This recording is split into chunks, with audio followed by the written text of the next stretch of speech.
Absolutely awesome. 49 pounds, probably one of the best looking carp I've ever caught. I don't want to keep him out too long, so I'll slip him back and show you what rig I caught him on. Well, Tom, I know that is the Muzza Rig, which is one of your favourites, but talk us through why you actually do it and how you do it as well. Right, okay. Firstly, the most important thing is that the bait's drilled out and put cork in.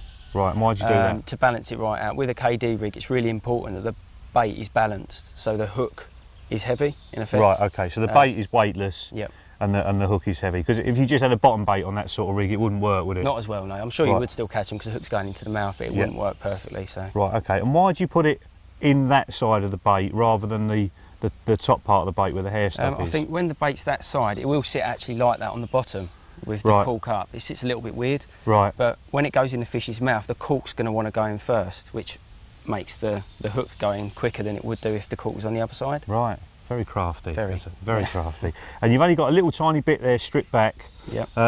That's just a knotless knot, isn't it, you've done there? And literally cut the turns. Yeah, it's a knotless knot, pull the hair back, whip up the shank 5 or 6 times and then put it back through the back of the eye. Right, so no, if you can tie a knotless knot, you can tie that rig? Yeah, of course, it's really simple, yeah.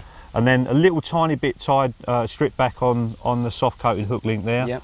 Why do you only put strip that bit back? Just because I'm so paranoid of tangles, I want the least amount of tangles as possible. So I think if a fish blows that out, it doesn't hook it first time, then that's not going to... It's not going to foul up? It's not going to foul up, no. Right, okay, cool. And a reasonably long hook link, that's not the longest hook link I've ever seen you use, but no, on my left hand rod I'm actually using one longer than that because there's more weed. Right. But on the right hand rod I'm getting more of a drop, so I'm just sort of changing the length of the hook link to what I'm fishing on. Right, so you've not used the marker float at all yet, have you? No, I don't use marker. It's just the lead hitting the bottom, gives you an idea how deep the weed is. That's the most important thing about my fishing, I think, is filling the lead down. Right. If I'm not happy with the drop, then I'll reel it in. That's why sometimes I cast 3 or 4 times. Right, right. Yeah, something we all do as a matter of course, but you don't see a lot of other people do generally, do you? It is a really important thing to do, I think, that. And then a simple lead clip system, and you've got tubing on there, rather than any sort of safe zone leader or anything. Any reason for that? I tend to use tubing when I'm fishing further out and with single hook baits, so you just don't get any tangles. Right. Why do you think that is? Just because it's thicker. Right. I mean, even though it is thicker, it doesn't particularly matter, because if you're matching the colour with what the bottom is, it doesn't matter how thick it is, because they can't see it anyway. So. Yeah, cool. Okay, well that's that one. And this second one looks like a little cheeky snowman he's set up, but with no actual bait on the top. No, it actually works on the same principle as the Muzza.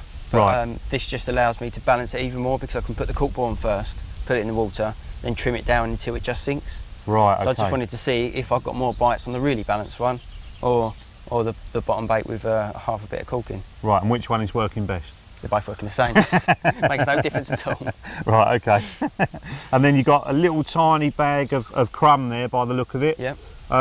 Is that just for stopping tangles? Yeah, is it again, for attraction? It's just to stop tangles. One thing I've done is put the cell crushed up in the bag, but I haven't squashed it down really tight, so it doesn't sink as quick, because there's air trapped in between all the bits of cell. Right. It sinks slowly still, so it still sits on top of the weed. Very crafty, I like it.